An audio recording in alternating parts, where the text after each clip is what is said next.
Yes, Okay, yes, that would okay, be great. okay. Okay. Today is July 14th, 2007. I am Jessica Clark. It is a pleasure to conduct this interview for the Dakota Memories Oral History Project in Wishick, North Dakota. To start with, can you state your full name?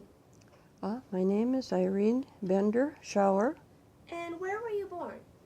I was born 13 miles south of Wishick Okay, and when?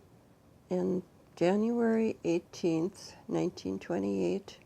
So I'm just 6 months short of being 80.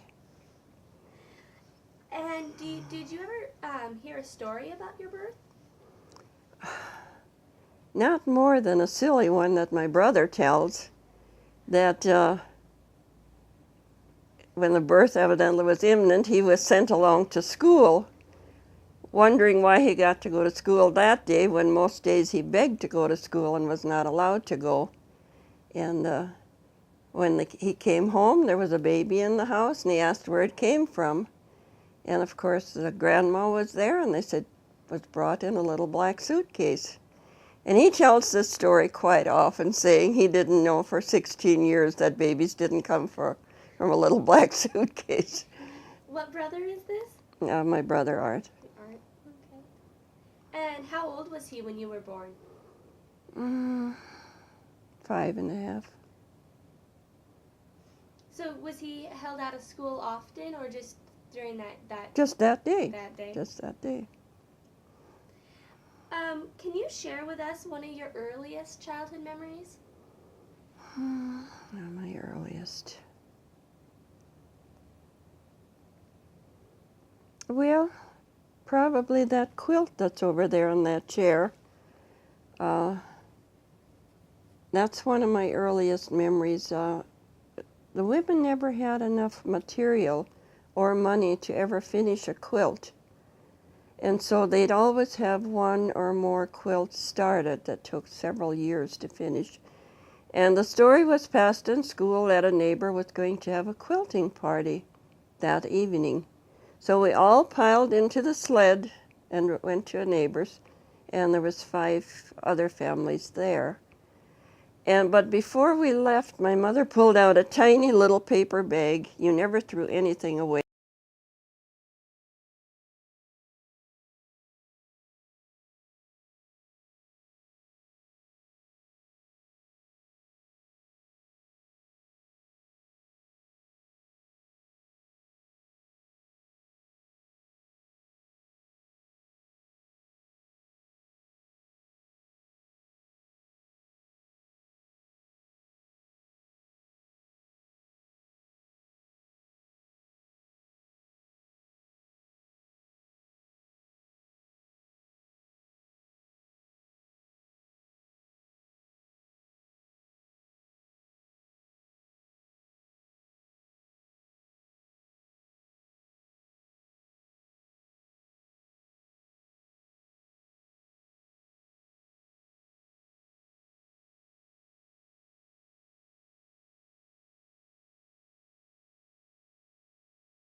She searched all over the house for material to take along. And when they were done quilting, each woman pulled out these little pieces of material and they passed them around, and they each exchanged one piece of material with the other. So the next morning, my mother got out her quilt, and I was little. I was sitting on the floor.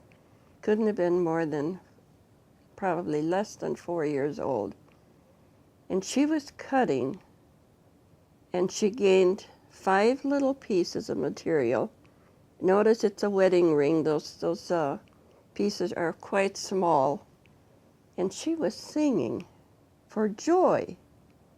And I thought, in today's world, we have so much. When did you last hear someone sing for joy over 5 little pieces of material? That is one of my earliest memories. And maybe another unusual thing is my sister took me along to school when I was 4. And I went quite a bit, and they let me pass the first grade. I was 6 years old when I was in the 3rd grade, and it got very hard. And still, you only had 7 months of school. School picnic was usually March 15th, and you hardly ever had any 8th grade boys at the picnic because they were already out in the fields working with the horses and working in the fields. And you wrote the 8th grade exams in January. I wrote them when I was 11 years old. They checked them immediately, and you quit school the same day. A week later, I turned 12, and I was out of the 8th grade. Now, those are some of my earliest memories. We probably can talk about school later on if you want to finish it now or later. Well, I'm curious about the school picnic. What were those like? The teacher brought a bag or 2 of hot dogs. There was no chips, had not been invented yet or anything. And she brought marshmallows, which, those were rare treats for the 1930s. Most children probably hadn't even seen no marshmallows. So that was quite simple, but we didn't have to study, and they played all day. And of course, you got to go home by 1:30 or so. It wasn't really all day, but it was just like a day off. The quilting parties that your mom would go to, how often were those? Oh, maybe once a year or so. It wasn't too often because, like I said, they never had enough material to finish a quilt. So when you were growing up, did the family have, each one of the kids have a quilt for a bed, or how did that work? The quilts my mother made, I think they were more or less safe that when we got married, we each got a quilt. So what did you use for bedding when you were growing up? We always had ducks, so you had feather pillows and feather ticking for a cover. They sewed strips, muslin, and then they sewed strips about 8 inches wide, and they were all stuffed with feathers. That was your cover. Would each one of the kids have one of those, or? Different patterns, yeah, different patterns. How about your clothing? Were those made? They were all homemade. Did your mom do that? She made all of it, and a lot of it was made from, remade from other clothes. And I noticed one incident that my mother worked for someone probably about in 1910, and this was probably about 1931. She got a box of clothes from that woman, and my sister was older than me, so some of the clothes fit her, but I was very thin and very little, and so she'd make things over for me, and she made a little skirt out of a scrap of material from one of these items, and of course it wouldn't I had no waistline. So she took a piece of a flour sack and made a top to it. And then she did get remnants in a store, and one piece cost 7 cents and one piece cost 9 cents. And that made 2 blouses to wear with this little skirt. And of course, eventually I outgrew it, and I had a cousin that was a few years younger than I was, and so she got this little skirt. I don't know what happened to the blouses, but the skirt she got. Years later, many, many years later, when I was married and had a daughter of my own, she brought me some things, and in it was this little skirt. She says, maybe your little girl would like to wear it. I took it, but I think I cried for a whole day. And I had it for many years, and I gave it to my daughter a few years ago, and I said, it's always a reminder if we ever get our nose too high in the sky to remember our humble beginnings.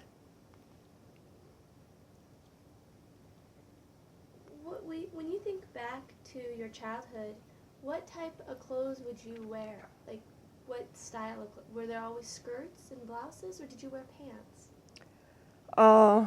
I think most everybody wore dresses. I think even the older women, when they worked out in the fields and in the barns, they wore a dress. Was probably, I don't know what I should say, about 12, 14 years old before I started wearing plain old overalls. There was nothing such thing as jeans for girls. They came out in the mid-40s that you could buy slacks for girls, and they were strictly black. A few years later you got some in brown, but first slacks that came out for women were all in black. So when you were growing up, would you wear dresses even in the winter? Yes. How would you stay warm on your walk to school? Sometimes you had homemade pants that you pulled up underneath, but they were discarded the minute you got inside a building. That was almost a requirement even into the 60s here in the schools. A lot of the kids wore dresses and slacks underneath, which they immediately removed when they got within a building. What about shoes? Where would you get your shoes from?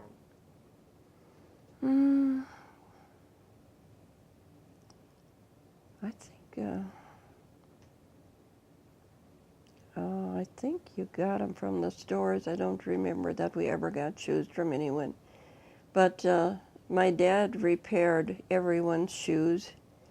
He had a piece of leather that he had bought from a shoe shop somewhere, and he had his own, lathe or whatever that you put them on, and there was different sizes of foot that fit on this, and he repaired all our own shoes. And later on, our mother repaired our shoes later on, but in the younger years, and that was leather. He put leather soles.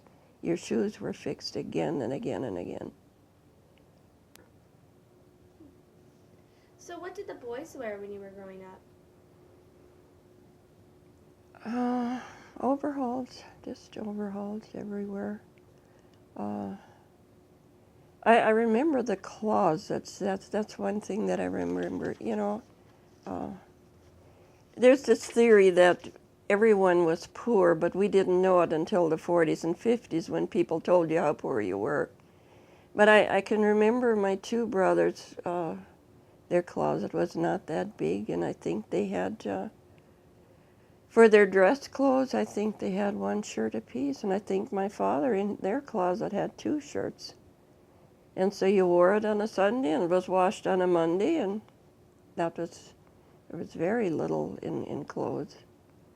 3 miles away after I was married. How long were your parents out on the farm? Well, they got married in 1914, and they moved off the farm in 1950.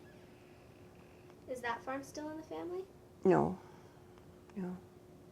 You mentioned that they would wrap the soap in newspaper. What newspapers were around back then? It was called the Wishick News. I only remember having one newspaper. And seeing as how you never ever threw anything away, you saved everything, including the newspaper, which was used for not only for wrapping soap, but my mother cut clothing patterns. All of her patterns for sewing were cut out of newspapers. Do you know how often the Wishick News would? Once a week. Now it's called the Wishick Star, but there it was. And actually half of it was printed in German. Really? Mm-hmm. So was the newspaper a big deal for your parents? Did they look forward to getting that every week? I don't know. I really don't know. My father couldn't read or speak English. My mother could read some and speak some English. Did your parents come over from Russia? My father was 3 when they came over. My mother was born in America. Did both your grandparents settle in the Wishick area, or? No. My father's parents settled near Hosmer, South Dakota. They were there about 8 or 9 years. Then they moved west of Venturia. Hosmer was in South Dakota. Venturia was in North Dakota. My father and his dad and the whole family, it took them a week to come about 45 miles. They herded the cattle and the horses along, and Grandma and 10 children and all their furniture was on 2 wagons. So that tells you that they didn't have much. My father and his dad, they herded the livestock along. Took them a week to go 45 miles. And I've often wondered, where did they sleep? Where did they eat? I don't know. But a week after they settled west of Venturia, Grandma gave birth to another child. So you think too, well, it's unusual. And they lived west of Venturia about 9 or 10 years. During that time, my parents got married then. And then the Benders moved southeast of Lair. My mother's parents were, the Millers were among the first to settle in McIntosh County. I think McIntosh County was opened for settlement around 1884, and that's when they came into McIntosh County. So it still basically was Dakota Territory at that time. So Miller, is that Miller or Mueller? Both. They came in under Muellers, and it is unknown when they changed it to Miller. Even the Ashley Jubilee book of 1938 lists them as Muellers. But in the spelling, either the transition from German to English, I think they spelled it Miller for almost ever since they got to America. I forgot to ask you this when we started. Were you named after anybody? Yes. Who were you named after? My mother was very fond of the people who had the grocery store in Venturia, and they had a daughter named Irene, and that's who I was named after. You mentioned that you had running water and electricity all your life. What about a bathroom? Did you guys have a bathroom in the house? There was a bathroom upstairs, but that was only used at night. In the daytime, of course, everybody used the outhouse like thousands of other people did too. How far was that from the house? Probably about 50 feet or so. Wasn't too far. And what about baths? Where would you take baths? Upstairs in the bathroom. We never had a steel tub like many other people did. How often would you take a bath? Ooh. once a week, I suppose. Because it was almost the same thing with changing clothes. I think most people wear their clothes all week long, even in the summertime when your shirts and stuff were just ringed with sweat. You'd see it on the shirt. But I think it was a once a week thing. Do you remember when it started to change, that you would wear more than one outfit in a week, or you would take more than one bath in a week? Probably in the early 40s, when when we were more grown up. Yeah. How many kids were there in your family? Well, I should say 5. The second child died when he was 5 years old. How did that happen? The neighbors' kids had scarlet fever, and they wouldn't let them go to school. But they came over to my parents' farm to play, and my brother got scarlet fever, and then complications with it, and there was no doctors anywhere in the area, so they took the train and took him to the Bismarck Hospital. And the child had never been away from home before. He probably didn't speak a word of English, and he was there a few days and died. And of course they called the grocery store in town, and somebody came out and told my parents. I think there was something my mother never ever got over. We went to a country church at the time, and this was about in, I think it was 1921 when he died. And 21 or 22, I'm not sure, but we don't know where the location of the grave is. It was in that rural Danzig Baptist Cemetery, 8.5 miles south of Wishick, and my oldest brother had placed a rock there, and it was there for many, many years, and then probably about in the 50s, when the churches started cleaning all these rural cemeteries, of course the rock was moved, and we don't know where the grave is at. Were any of the other children, did any of the other children get sick from the scarlet fever, or? I don't think so. I don't think so. There would have only been 2 other children at the time. My oldest brother and my sister would have been about 2 or so. Can you take me down from the oldest to the youngest, the names of the children?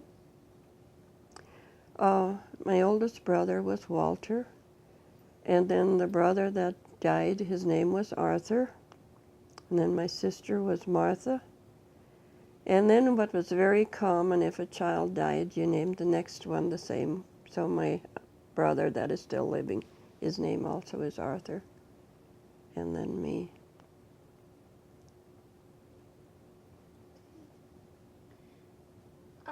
When you were growing up, did any of the other children did you guys ever get sick or injured?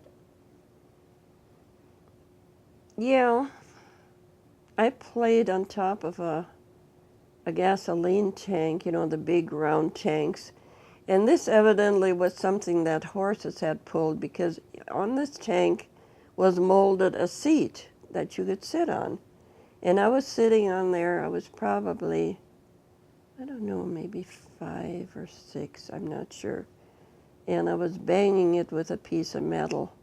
And somehow I fell off, and I was injured. But like I said, there was no doctors, no hospitals or anything. And I don't know, on Sunday we went to church. We had company, and this company happened to notice how I was holding my arm against me and asked what was wrong, and they said I fell. And he said, that must be broke. It never occurred to anyone. Like I said, there was really no doctors around. And so that Sunday night we came into Wishick, and there was a self-taught chiropractor in town. And I had a broken arm. Had it for almost a week. And of course he had different sizes of splints on a shelf, and he measured it until he thought he had the right size splint and bandaged it and kind of tied my arm together, and that's how it healed. I don't remember, there was sure like everywhere, there was scratches and injuries, but I cannot think of anyone else having broken bones or anything. How about illnesses? Did any of you guys get really sick when you were kids? Oh, yeah. What would your mother do to help with illnesses? Really nothing, I guess. I can't, there was a homemade salve that my grandmother had made for many years, and that my mother would put on a piece of cloth and put on our back if we had a very congested or so, and she put it on our fingers or so if we had an infection on a sliver or something.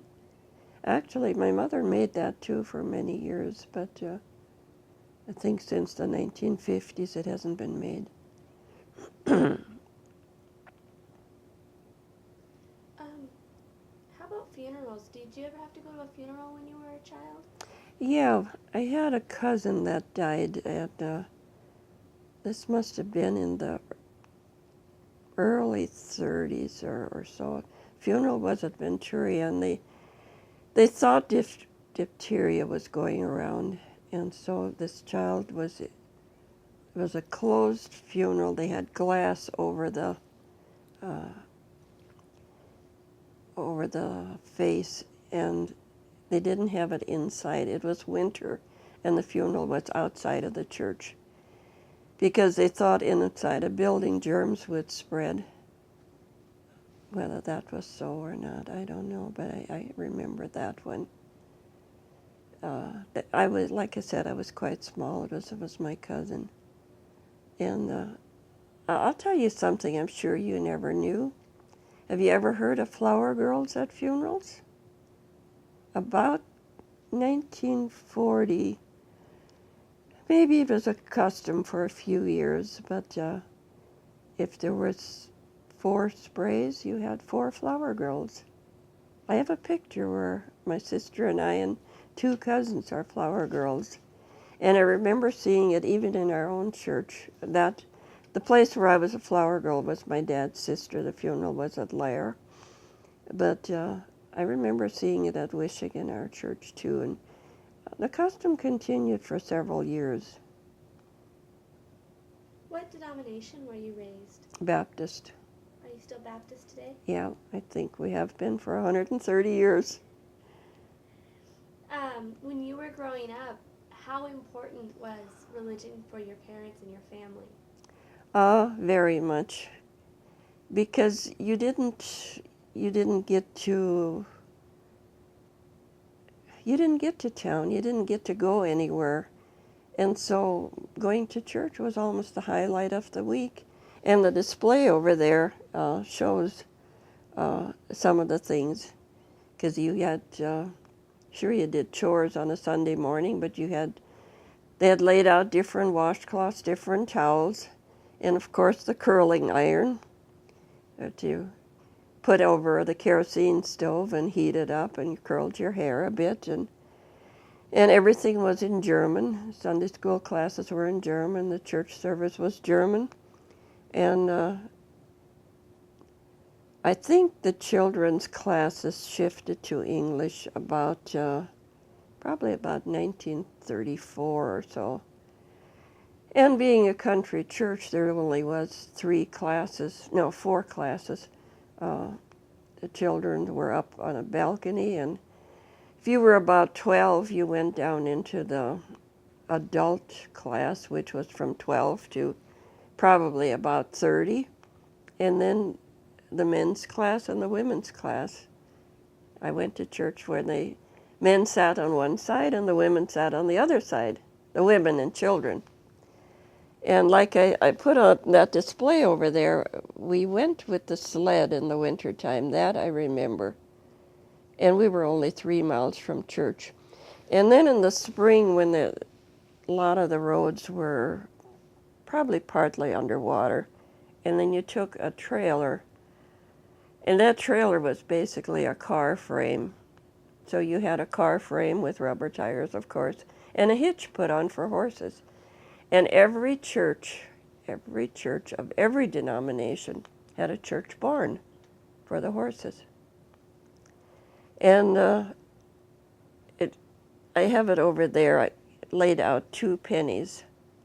I did that display in our church one time, and an elderly woman came over to me and she says, "You're not kidding anybody with those 2 pennies."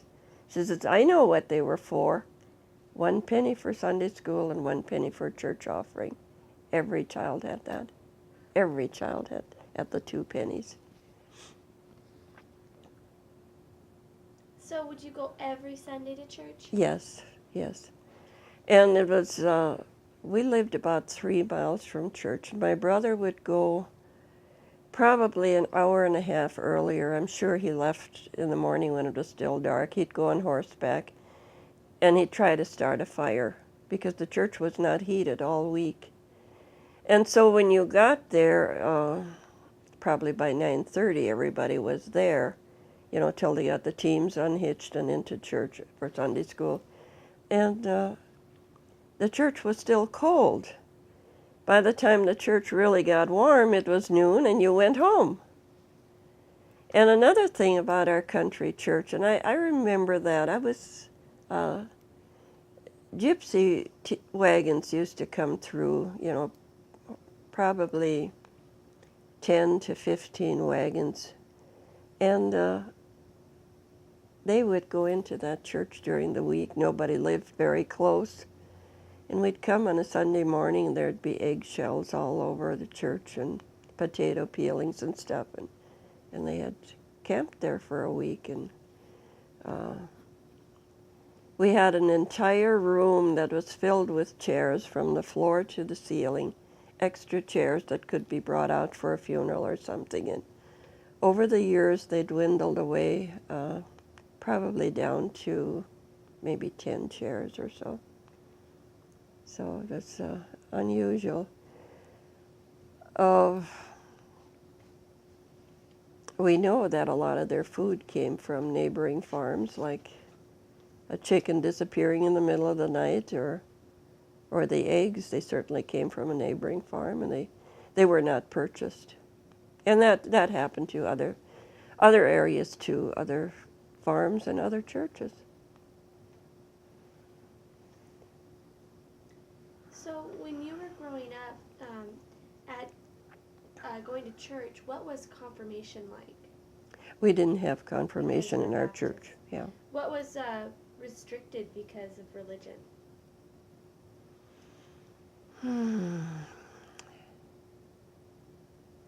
I don't know if I want to describe it that way. I think our guidelines were the Bible, and I don't think we restricted it merely because we were Baptist. We did grow up non-drinking, non-smoking, a lot of other things in that line, but that does not designate our religion. I think that was one thing that I made up my mind when I had my children. I had 7 children, and my hope was that I could keep them from drinking and smoking, and I did. Not one of them is drinking or smoking, which I consider not part of our lives. I like that word, guidelines. Let's see here. How about Christmas programs or Easter celebrations?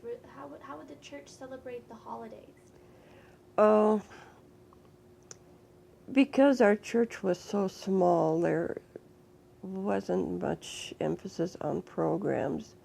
I remember one time when I was very little, and I really could not tell you, 4, maybe 5, that we had a Christmas program and a Christmas tree, And they had these clamped on things on the tree, and each one held a candle.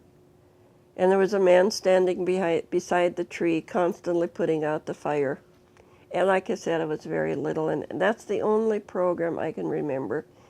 I was 10 when we came to church in town. I was 10 when I was in the first Christmas program here in town. And I know in 1934 there was no crops, there was nothing anywhere. And the church in town had a Bible school that included all the rural churches too. And people came to Bible school that were probably 4, and people came to Bible school that were probably 26.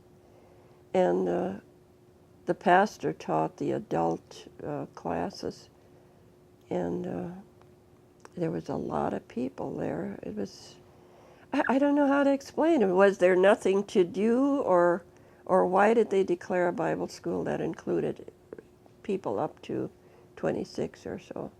And they came from our rural Danzig church and the rural Beaver Creek church, and from the Napoleon and Bernstead church too. They were part of our church. So before you moved, or before you went to church in town, it was the rural Danzig church that you were attending? Yeah, it's about 8.5 miles south of Wishek. That's how this area was settled. The earliest 15 families that came to this area down south of Wishek, they came from Danzig, Germany. They had a Danzig in Russia. They came to South Dakota, and they started a church named Danzig. And when they came up here, in 1886, that church was formed. And the village of Danzig came years later because the railroad was built over there, so the hopes of having a railroad come by this church area, of course, was dashed by then. You mentioned Bible school a couple of times. What was that like when you were growing up? What would you guys do? Well,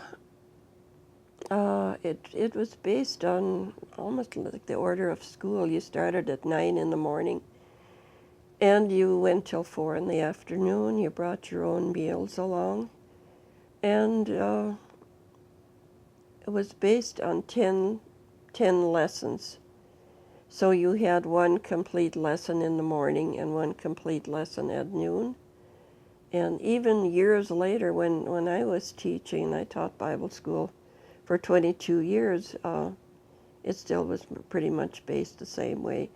But then you were in charge of the lesson, the workbook, the recess, the craft time, the music. Even if you weren't musical, you were in charge of your own class.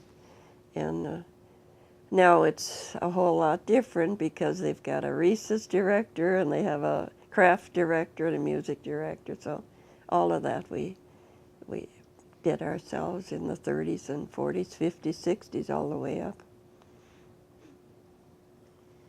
Let's see here. How far was the farm from town when you actually stopped going to the rural church and started going to town church? How far was that? We were 13 miles from town. And from the church, from the rural church, it was only 3 miles. Yes. So it was quite the difference when you... Yeah, that's true. Let's see here. What about chores on the farm? What type of chores did you have to do? Well, everybody did chores, and I think you started doing chores by the time you were about 4.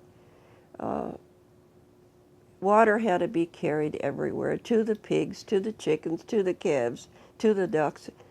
And so a large part of your earliest chores as a child was helping carry water. And if you were little, you got a little syrup pail. Naturally, you carried 1 gallon, where the adults carried 5 gallons. But that was probably my earliest chore, in helping to feed the chickens. But by the time you were 6, between 6 and 7, you learned to milk. And of course, you learned to work in the garden. And out in the fields, there was always a potato and a sweet corn field that you helped keep clean. And Everybody worked, everybody. There was not one person that stayed home. Our mother would work in the fields with us, and she'd walk home an hour earlier and make dinner, and the rest would walk home too. So were there any differences between what the boys were expected to do and what the girls were expected to do? Not really, because I think we did a lot of the chores outside. We worked in the fields. Not during the spring's work. I don't recall that we worked during the spring's work, but like with haying and harvesting, the girls worked out in the fields as much as the boys did. How about keeping up the house? Who was responsible for taking care of the house? I think our mother was. But I mean, early on, you got to help with the washing and the scrubbing of floors and so on. Let's see here. What about the garden? I'm assuming your family had a garden. Yes, a very, very large garden. Your life depended on it.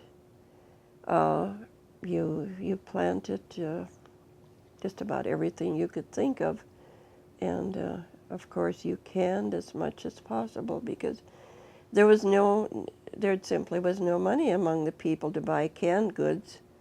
And I remember my aunt told me that she was a young married and she had moved to Ellendale, and she entered her canned goods in the fair, and she took 2 first prizes. We asked her what it was, and she said each one was $1. So we asked her, what did you spend $2 on? She said they filled the car with gasoline. Gasoline was 10 cents a gallon, and I'm sure a car in 1930 or so, the tank was not very big. And then they bought a week's worth of groceries, and she said that we had a little money left over out of $2. We put that into our Bender family history. But your life depended on how much you could can, and the mothers were very proud if they had several shelves of food. So would you help your mother do the canning? Oh yes, everyone helped. I remember in the late 30s when the crops were starting to get better, I remember one morning we had 8 milk pails full of peas, and the entire family was shelling peas by hand. And by 11 o'clock or so, well, some of them were getting pretty tired of it and were looking for an excuse to get out of it. But that was amazing. Yeah.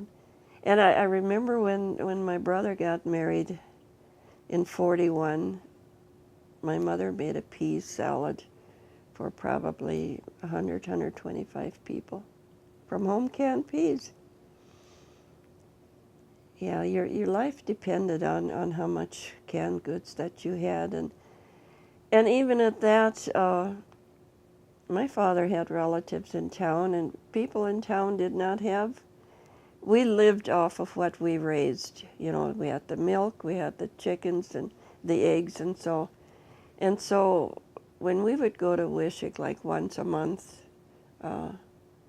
you took 3 or 4 gallons of skim milk along for the relatives in town, and maybe 2 or 3 dozen eggs, and in the fall, if you had a lot of potatoes, like we'd have a wagon load of potatoes in the fall, you'd always have relatives in town that you gave potatoes and carrots and cabbage and beets to, you know.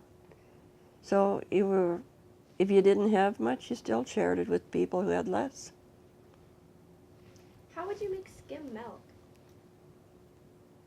You ran the milk through a cream separator, which I have a miniature out there on the table. You poured the milk in top, and I think there were 36 discs in it, and the milk went through there, and then the cream came out of one spout, and the skim milk came out of the other spout. And everyone used skim milk, everyone. On the back of the kitchen stove was an earthen jar that you always poured skim milk into. And it turned sour. And so you had sour milk that you put into your cornbread, you had sour milk that you put into your pancakes, you had sour milk you put into your devil's food cake.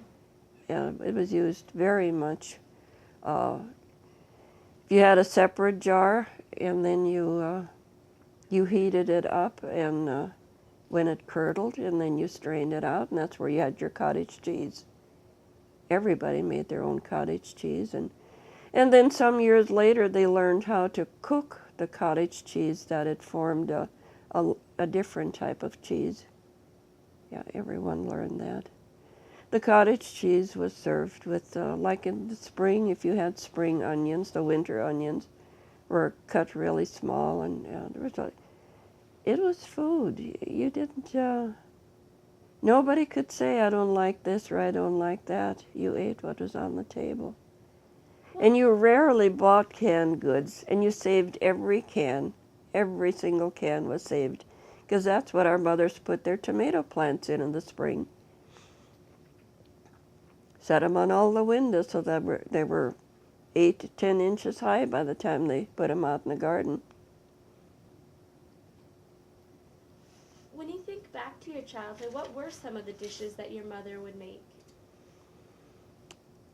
Well, I would say about 20 years ago, when they came out with this term of ethnic food, I didn't think I liked the term, because to me it was poverty food.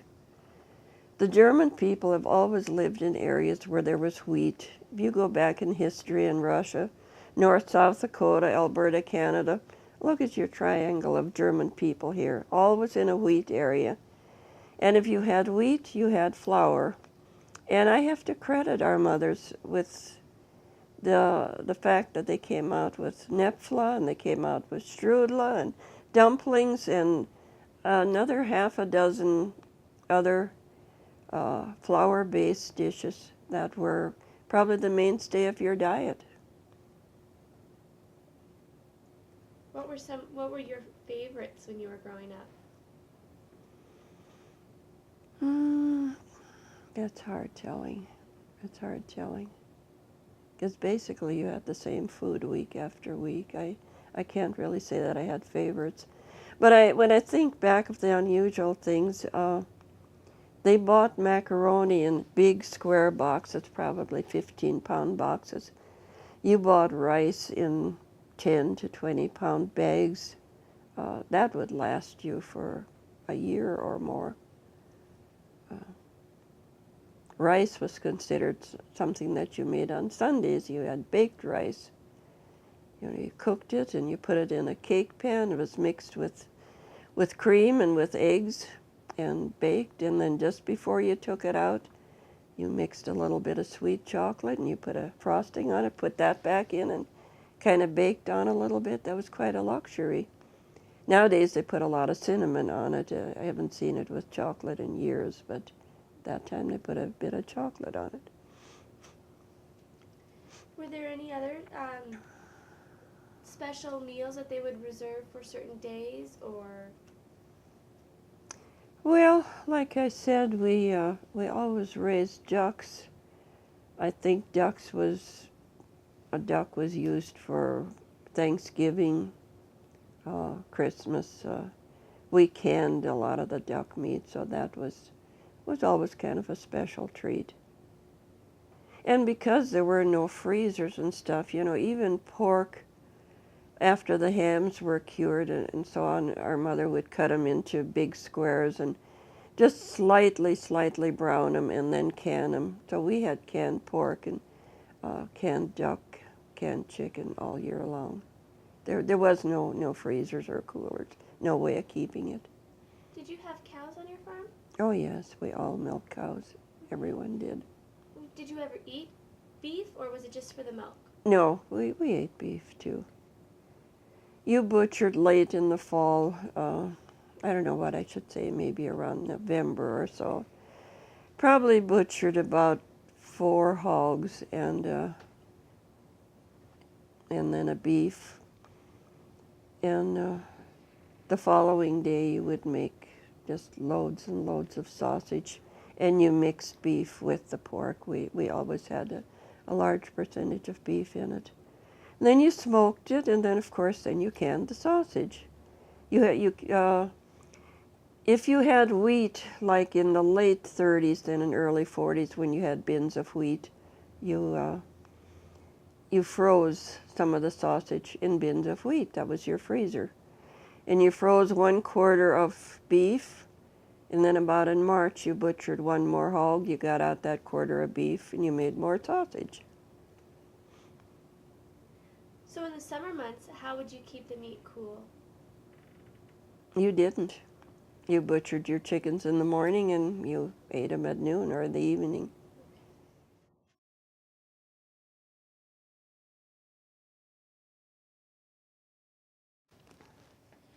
Irene, can we talk a little bit about what the Dirty 30s were like for you? Well, that was a very, very hard time. I really can't remember when they started, probably about in 33.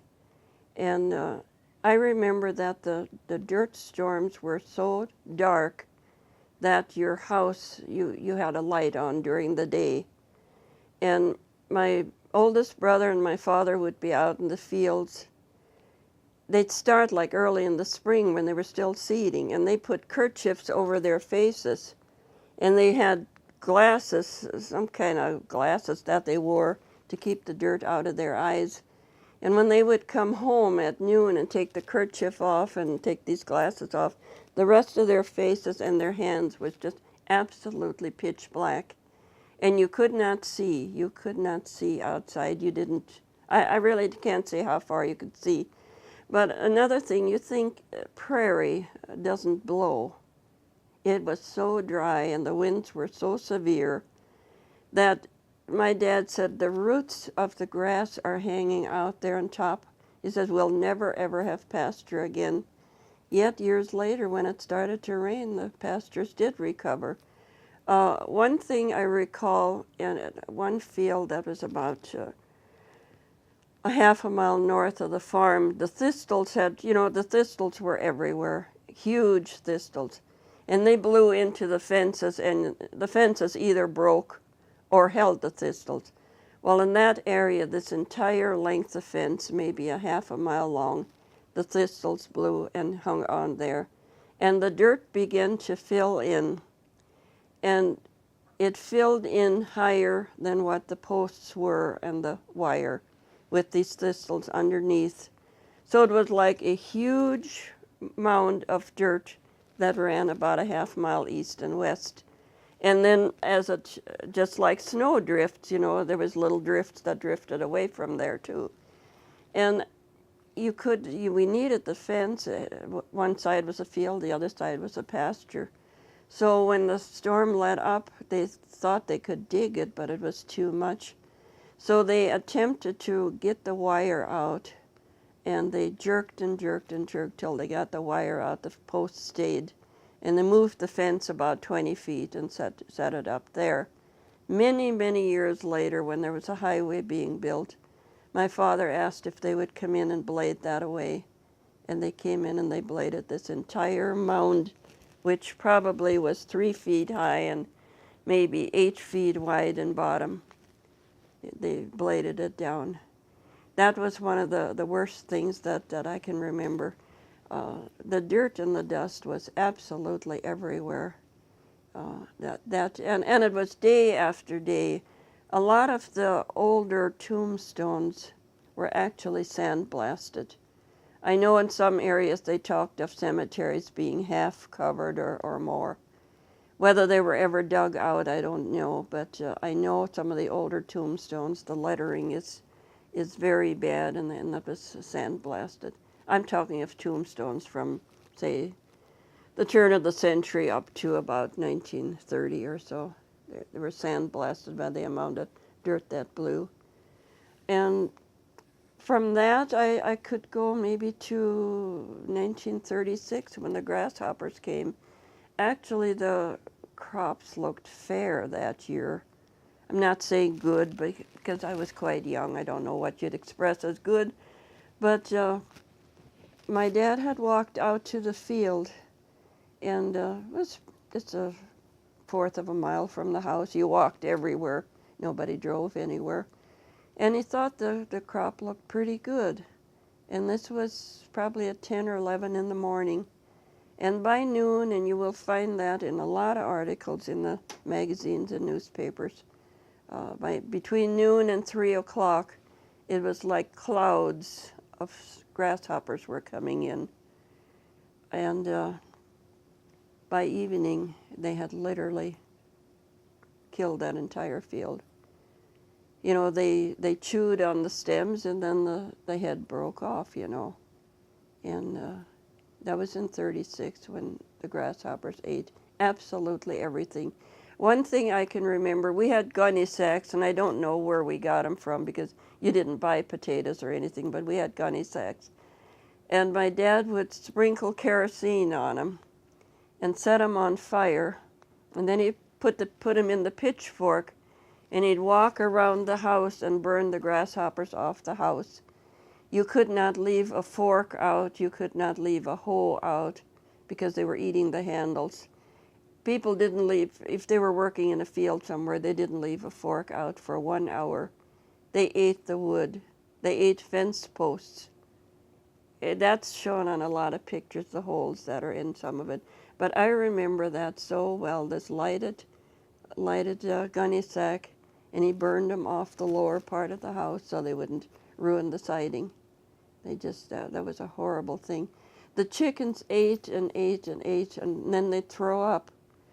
But they were greedy, and so they ate more and more and more grasshoppers, and then they'd throw up again. I know people talked of that's all their chickens ate, but I know that they ate them and threw up all the time. Let's see, another thing of the 30s, when there were no crops, you did put out your crop every year. You plowed. Work was all done with the horses, the plowing and the dragging and the seeding. And of course there was rocks, all was rocks. So when there was no crops or anything, the whole family would go out and pick rocks day after day after day. No matter how little you were, you picked the small rocks, and the older one in the family would pick the bigger rocks. You'd have what you called a rock wagon, really a beat-up one that you used for hauling rocks. And then you had a steel skid. That's where the really huge rocks went on, and hauled them to a rock pile. That was a chore for many years, many summers. And another chore was we picked cow chips or cow pies, whatever people referred to them. Your granaries were empty because there was no crop. And so I was little, so I got to drive the wagon, which was basically holding the lines, and my brother would call out to the horses. And then they would pick all the cow chips that were dry and put them on the wagon, and then you hauled them home. When you had a wagon load, you hauled them home and put them in the granary. There was no grain, so all the bins were empty. And you filled 2 bins or more. I'm talking like bins that were probably 16 by 16. They filled them with cow chips. And in the wintertime, that was part of your Saturday chore.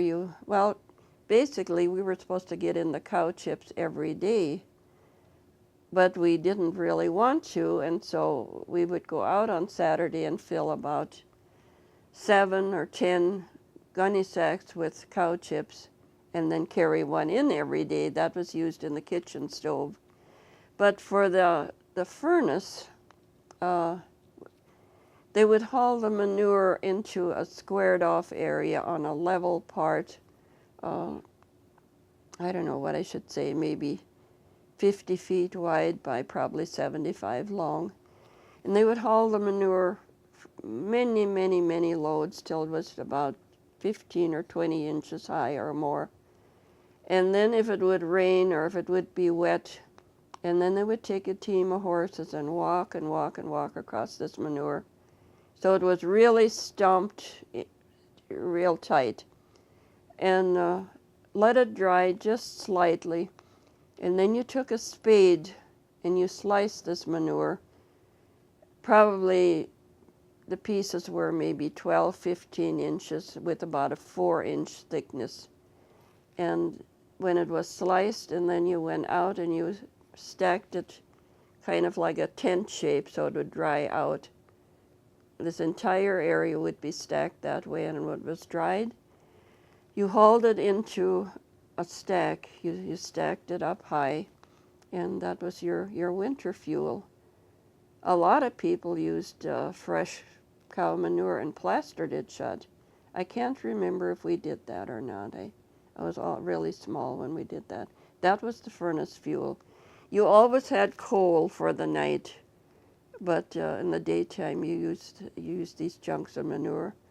And of course there was a lot of ashes created from, especially the furnace where you used the big pieces. There was a lot of ashes that you carried out every morning. Where did you get the coal from? The coal was shipped in with railroad cars, and they would let the people know, and you loaded a wagon load right off of the box car. And then it was taken uptown and weighed, and it was hauled with the wagons from whatever town you picked it up at. Would it heat the house all night, or was the house pretty cold in the morning? It wasn't just, it was cool, but not cold. We used the coal, probably put it in about 10 o'clock at night, and it pretty much burned slowly then the whole night. Daytime, of course, you filled it more often. Since we were talking about the Dirty 30s a little bit, we talked a lot about the dust storms and the grasshoppers. How did your parents fare economically? Because this was a time where the Great Depression was going on. How were they doing to support a family of 4? Well, you basically lived off of what you had. You had chickens, you had eggs, you had milk, you made your own cheese. Very, very little was bought. I remember it, I don't know why that sum was burned in my mind. I remember one time when they went to town, and the groceries cost 87 cents, and they couldn't pay for it. They had to charge it and pay it later on. You sold the cream, which was, like I said, I have that replica of the separator out there. You sold the cream, but you maybe got $5 or $7 for it. And for that, you probably put gas in the car and a few things like that. I know that later in the 30s, a lot of farms, the taxes hadn't been paid for years and years, and that's why people lost their farm. But somewhere they must have saved enough money that our taxes were paid. Do you know if they ever received any government assistance?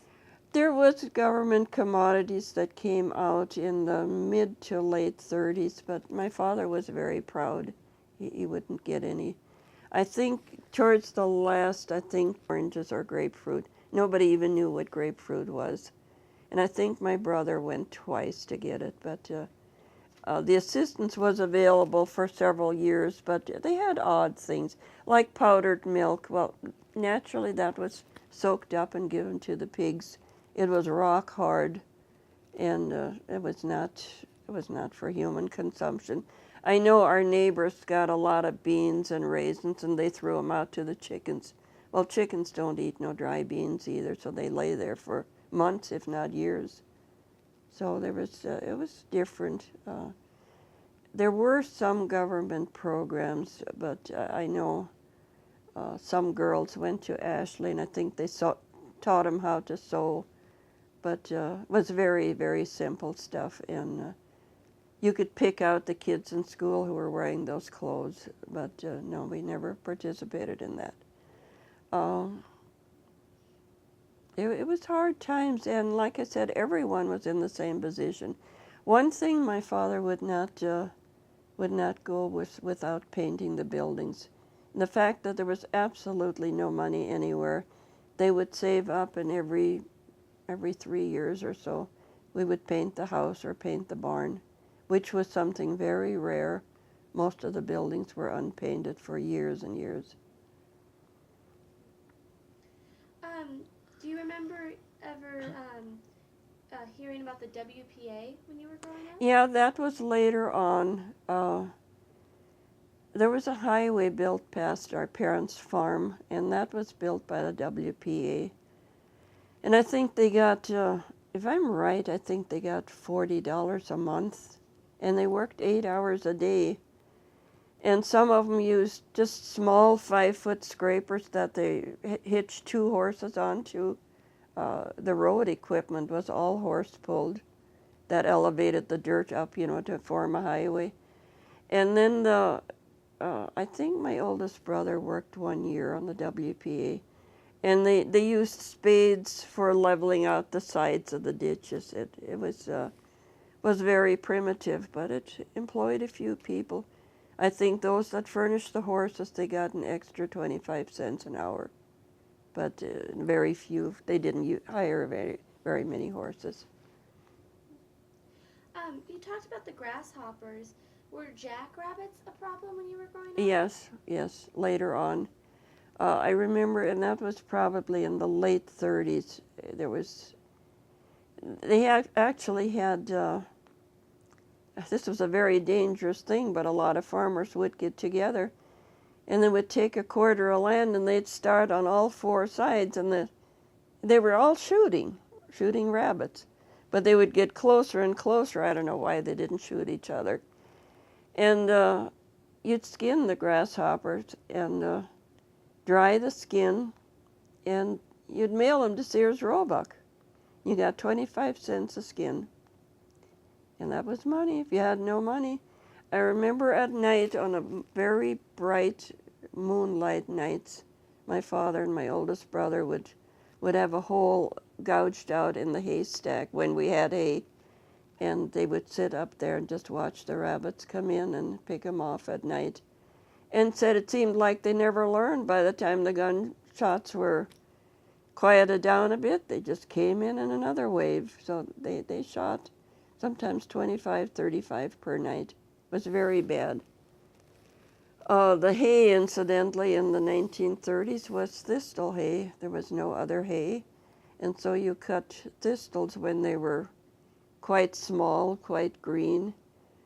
It was food, but it was not healthy for the cattle or the horses. They were very skinny. But it was food.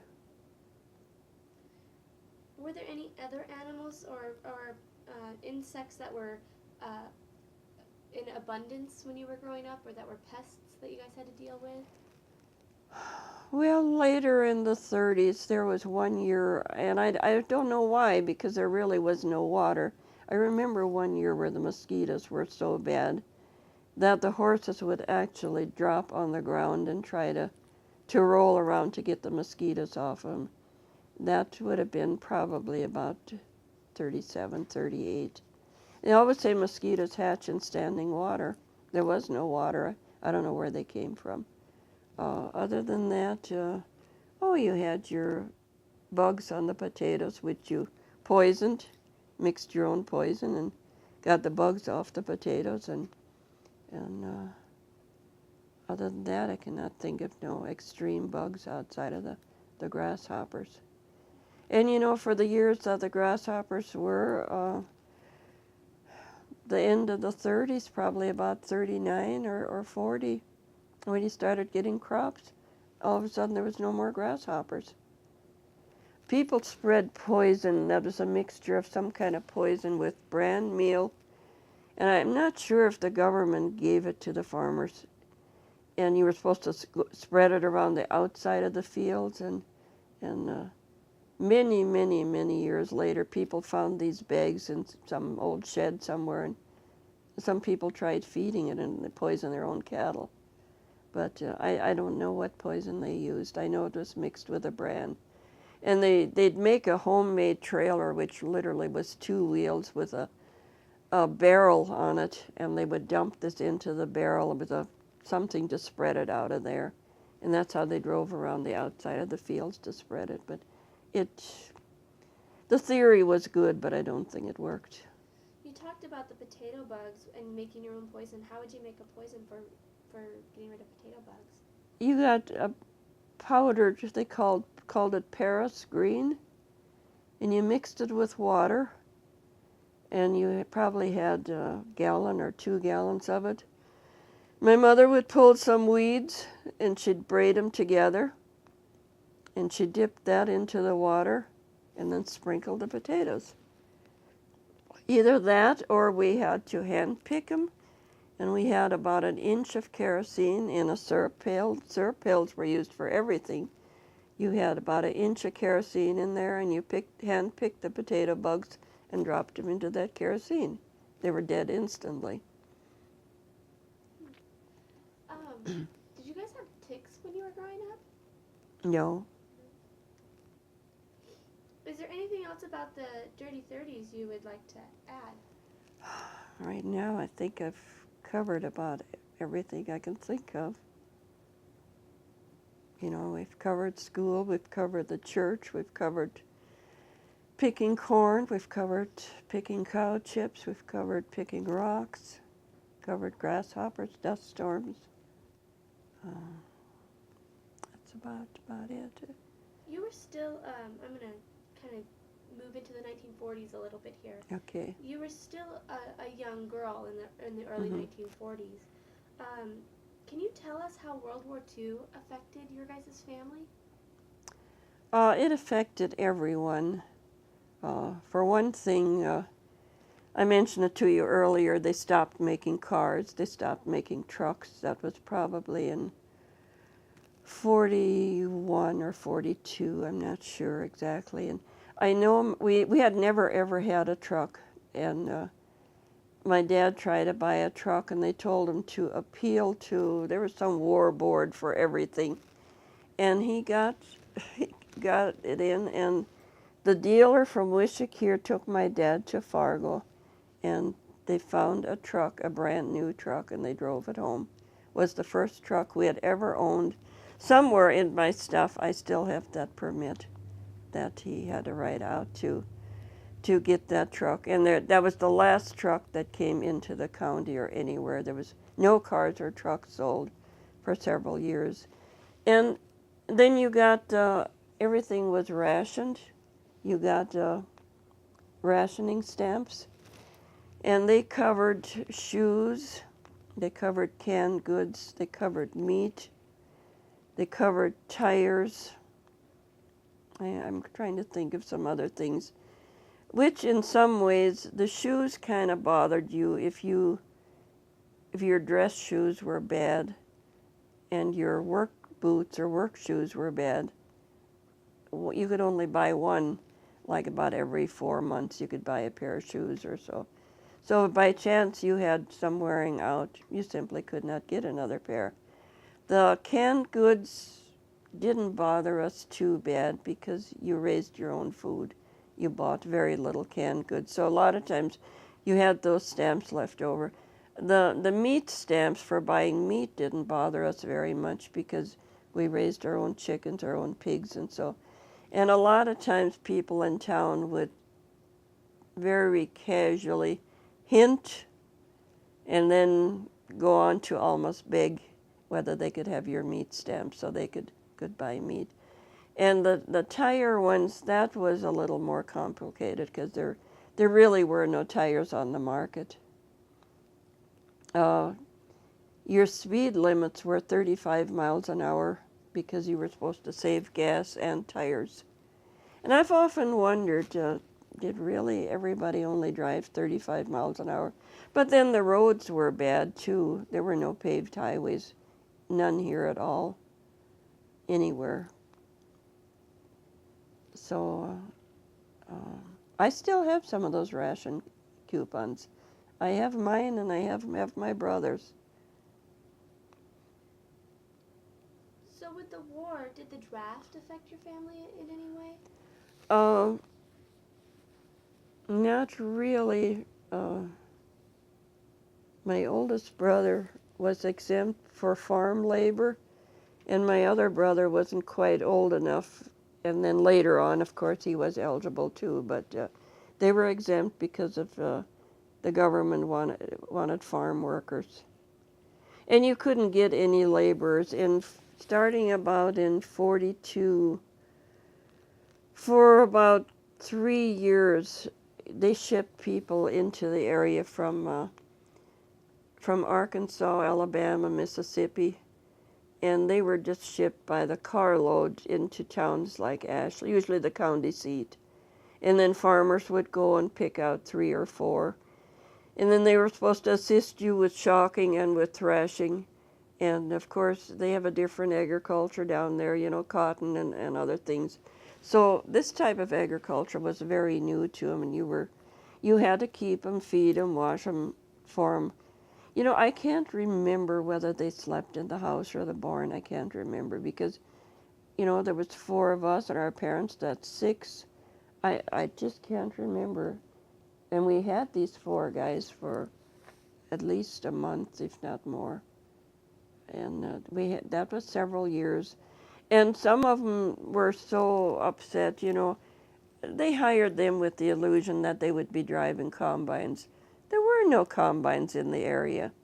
They thought they'd be driving tractors and equipment. Nobody was using that type of equipment. You were lucky. I mean, we put a tractor hitch onto our binder, and my brother and I would be out. I was driving the tractor, and he was on the binder. We were out such long hours, we hardly ever saw a family member. We'd leave in the morning, and they'd be milking. We'd come home at night, and they were all in bed. That's the long hours we put in, but your binder was only 10 feet wide, so it took a long time to get through a field. And then these other workers were shocking the fields, and when it came to thrashing, we all had to help. My sister and I, we pitched bundles for the thrashing machine. There was 2 of us to 1 wagon, but we hauled in our loads just as regular as the others did. When did your family get its first tractor?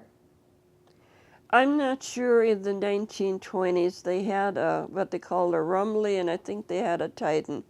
But the picture that you saw earlier there, the first John Deere they bought was in 33, and they were a John Deere farm forever after.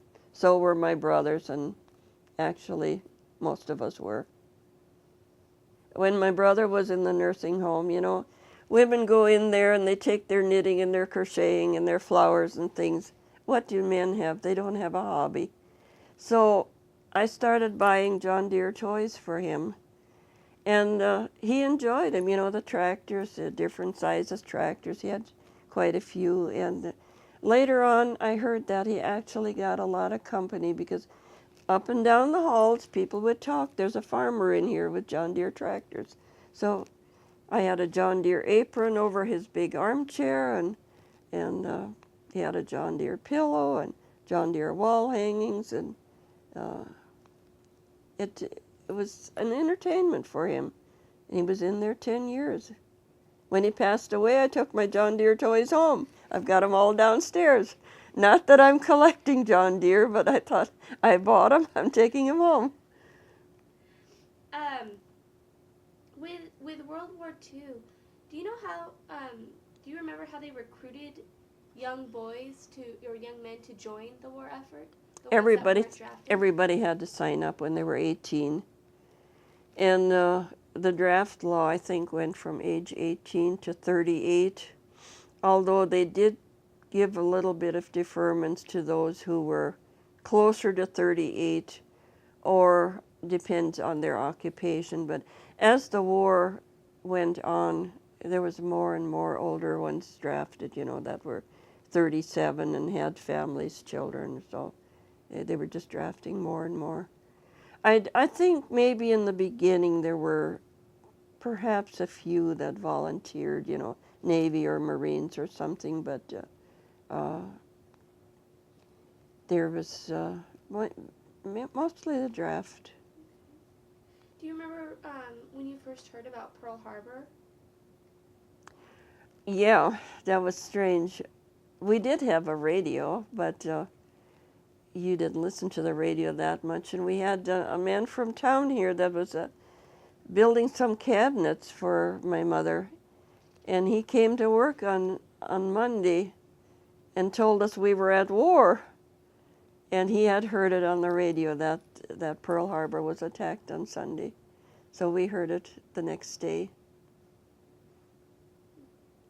So you had a radio. What would you use the radio for? The weather forecast, of course, and the grain market occasionally, although you didn't have no grain to sell. But, I told you we had these batteries and we had a Delco electric plant, and then in the later years we had a wind charger that was about 30 feet high to keep these batteries filled. We did in the evenings, we did listen to Bob Hope and Red Skelton. Those were two, and I still think at that time they were funny. A lot of today's humor is not funny. And I've always been a collector. And I probably started when I was about 12, even from borrowed magazines or so. I would cut out all the jokes. I had 2 huge scrapbooks full of jokes. And I hate to say this, but for years and years and years, I'm talking like 50, 60 years, I rarely had a laugh at a joke because I'd heard them all before. Humor does not change. They use the same joke over and over again. They might substitute a Norwegian and a German and a Scandinavian. They might change the name. They might change the season on them or something. It's the same joke over and over. And today's humor, I don't think it's funny anymore. I think it's cynical, sarcastic, nasty. So. Okay, we're going to ask a couple of concluding childhood questions. First one, when you think back to your childhood, what it was the scariest memory that you had?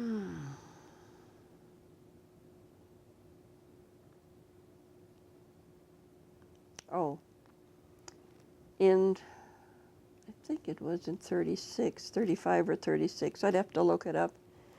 My parents went to Wishick and they picked up my aunt, went to Lair, picked up another aunt, and went to Jamestown to visit an aunt up there.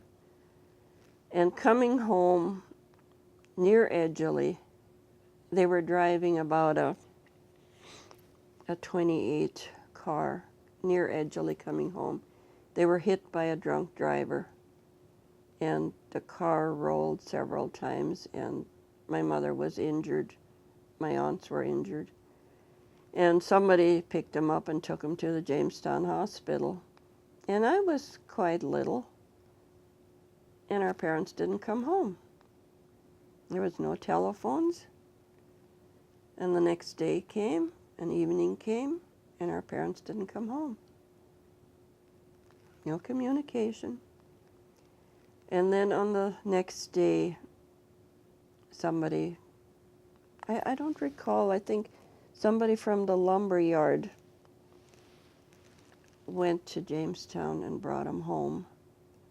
And of course they were bruised and battered and from the accident. And in spite of the fact, fruit was a rare thing, but they had brought us plums and peaches. They were in an accident, were taken to the Jamestown hospital, took their little bags of fruit along, and actually brought it home. And I remember my mother opened up this bag and tried to give me some fruit, and I couldn't eat it. I stood there and I couldn't eat it. And later on, we did find out that someone had called the grocery store at Wishick, and a man drove out, and my brother was trying to cut some hay and had stopped at the hayfield and told him, but he didn't tell us. And we went to bed night after night. Our parents didn't come home. That was one of the scariest things of my life. You're little. There's no explanation. We had no telephones, had probably barely heard that you could have a telephone out on the farm, but they just didn't come home. And when they came, they were battered and bruised. And out of that, then we got I think we got a 35 car.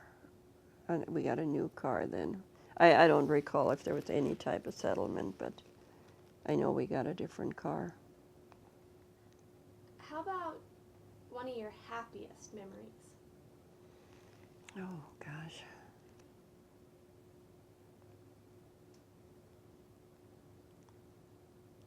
That's a hard one. That's really a hard one. Those were awful hard times. I don't blame the people I don't blame our parents or the neighbors or, today you always blame someone, but those were just hard times, and I just don't recall.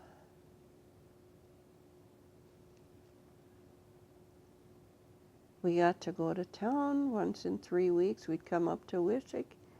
My dad had a sister here, and they had 6 children, and I know we always loaded the car down with food and brought it in, and then we'd eat there. Those were a happy Sunday.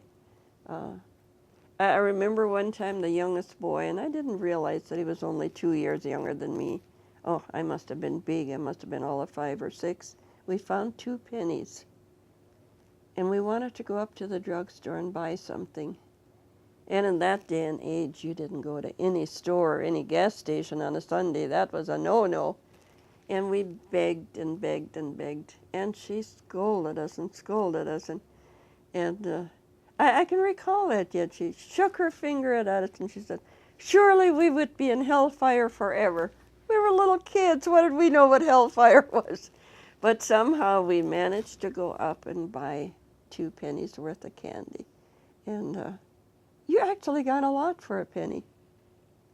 But some of those Sundays were happier times when we came into town. And like I said, they had 6 children, and they were all our ages one way or another. And then how about an adventure? Do you think back to a childhood and have an adventure that you remember? No, I don't think so. And then, is there anything else about your childhood that you wanted to share and we haven't covered today? I think we covered a lot of it. I give great credit to the women of that day and age, the way they managed to keep everybody dressed and fed under the tremendous lack of things, and to the men for continuing working hard, even though it was like you were defeated at every turn, whether it was by dust storms or grasshoppers or lack of rain. They were not defeated. They had hope every year. They put out a few acres, and give great credit for holding a family together, a community together. You got to go to school, you got to go to church, you got to go to town once in 3-4 weeks. And the last question I have is, why did you want to participate in this project today? Because I'm a history buff. If I wouldn't be a history buff, I wouldn't be making all these books here. And continuing for my children and for my grandchildren, I am a history buff. And the reason my books are in such bad shape right now, I had company 3 weeks ago, and she begged. Can I have a copy of this? Can I have a copy of that? So I took several of the books apart and went down to my son's grain elevator. They got a good copier and ran off a bunch of copies and came home. I usually don't do this, but I made her a book, a sizable book, in probably 4 hours. It covered my dad's family quite well. And she paid me for it, and I didn't feel guilty one bit for taking the money. I've made some books before, but actually my mother's side of the family, I have 3 or 4 of them started, and I'm not sure. I know one person who'll get one, but on my dad's side of the family, I made one when I started collecting history. It was after my husband had died. In '88, I took the train out west, and again in '90, and then I flew out 3 years in succession. Just getting all these bits and pieces. There's always somebody who saves a wedding invitation, a graduation card, few obituary, whether it's from the church or from the newspaper, which I had been doing for years, but never put it together. And the odd thing was in 1980, actually it was probably because my husband's side of the family, there was many nieces and nephews, and you'd get all these graduation cards, and X amount of years later, you didn't know who was who, especially people who were not living in the area. And so one time I had actually ripped a bunch of pictures out of a book, had a niece that lived 2 doors up at that time on my husband's side, had her come over and put the names on it. And as I looked at these pictures, I thought, why can't I start a new book and put families together? And I was off and running. We made a trip to Texas to his brother, and I had a lot of basic things put together. It was, probably a half-inch thick. A lot of basics of many families on my husband's side of the family. And we took that along because he didn't know the family either. And when I got home, I thought, why not? Why not my side of the family? Why not my dad's side of the family? So basically, I started on my dad's side of the family, which is that blue one there. And on my mother's side of the family, I first started a few years back. It was harder to find information. But now I've got a lot of stuff covered. My great-grandmother on my mother's side came to America as a very young woman, already twice widowed. She married, I don't know, is it 4 times or 5 times, each time to a widower with children. Written history shows that she raised 22 children. My cousin, who was raised by the grandparents, says it was 28. And if you think I don't spot history, I was in Mandan at a flea market, and there were some magazines there, you know, these North Dakota history and a couple of different ones. And I was looking, don't ask me for what. Here was this couple, and the woman's name was Charlotta, which is German for Charlotte. And I thought, I've only known one person in my life, and that would have been my great-grandmother. And I started to read.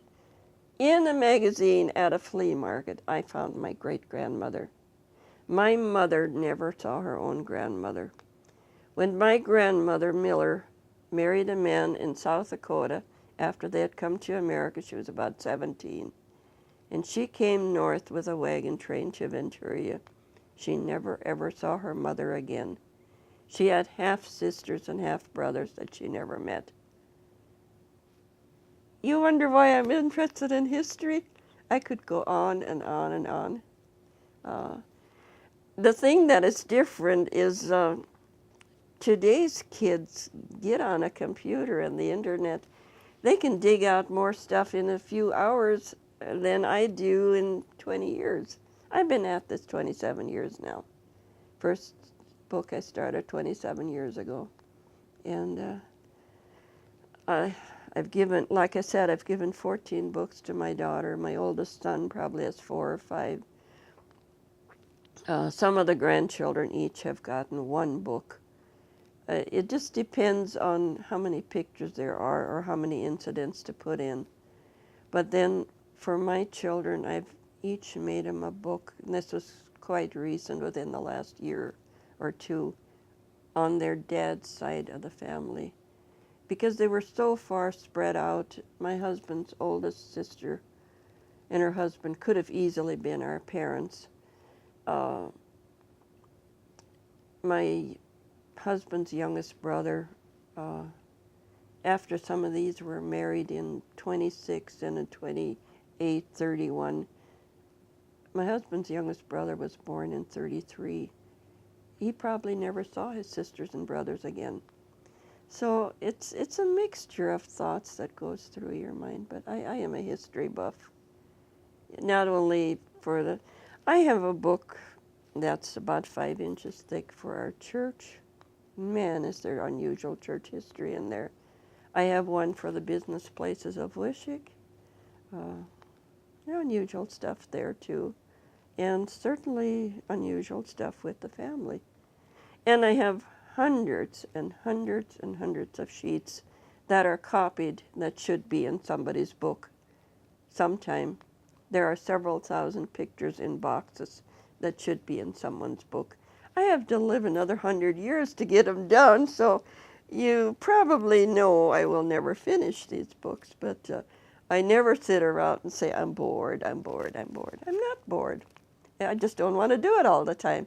If I pull it out, and I might work at them, these books, 2-3 months, I'll have the table stacked full of sheets, and I'm up to here. I'm tired of it. And then I might put it away and never look at it for another year. Last summer, I pulled them out in the middle of the summer, and I worked on them for about a month. But I'm a history buff. Community history, church history, state history. I've got scrapbooks that just have magazine covers of North Dakota sites. For the fact that when we were little, it was rare.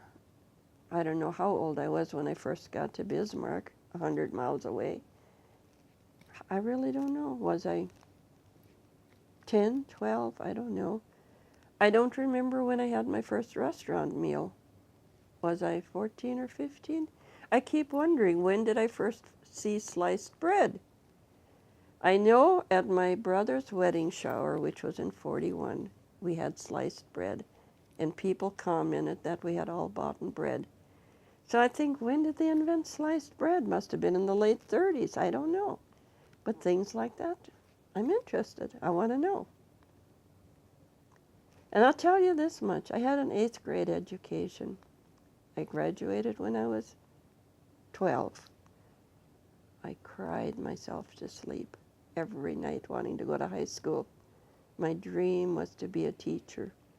I wanted to be a teacher. That little girl with that book, I used to line up the overshoes. They were the students, and I was the teacher. I don't know how old I was, 3 or 4. I remember that. Lined up all the men's overshoes, the students, I was the teacher. Well, I couldn't go to high school. There was no way to get there. And I had 6 kids in college, and I took the GED course here in school. I went to school 3 nights a week, and we took our test up in the Jamestown College. There was 9 of us that year, and took my test up there. I passed with honors. I graduated. And the oddest thing was I still lacked this feeling of teaching.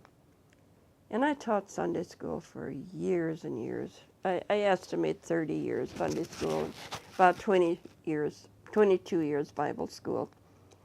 And I had 5, if not 6, teenagers at one time, my own. And I got a teenage class. I always taught the 5 to 8-year-olds for years and years. I got a teenage class, and they just froze me out. They absolutely froze me out. If one of them got silly and started giggling, then they'd all break down and they'd participate. Other than that, they froze me out. I made up my mind I was going to pray for them one at a time. So one week I prayed for one girl. I thought my prayer bounced off the ceiling. The second week I prayed for a neighbor girl. She was in my class and she was at our place all the time. The kids thought she was a dumb sister because she was there all the time. And the minute I said, Lord, help me to teach, it was like I woke up. I had 5 children. I had 6. I think the youngest one wasn't born yet.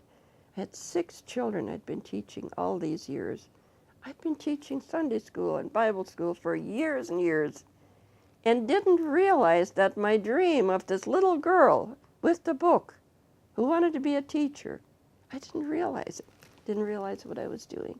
That was an eye-opener to me. Quite an eye-opener. I would have loved to have a good education. And you know, all the things that I didn't have, my children got. We were in the 30s, and everyone was the same. You had no toys. I made sure my children had toys. Not many, but they got the typical farm toys, a tractor, a truck, that kind of stuff. All my life when I was little, I wanted a teddy bear. My oldest son got the best teddy bear that you could get for $2 or $3 when he was born. I wanted music. Oh, I wanted music. My 7 children had to take piano lessons. They have 64 years of piano lessons among them. The education that I wanted so bad, my children have. My children are all well educated, very well educated. So that's what we do. We give to our children the things we long for ourselves. I've traveled. I've been to 46 states. I've traveled a lot. I even took the car. I drove to the East Coast alone 3 times and back. That's 3,300 miles round trip. So our lives change.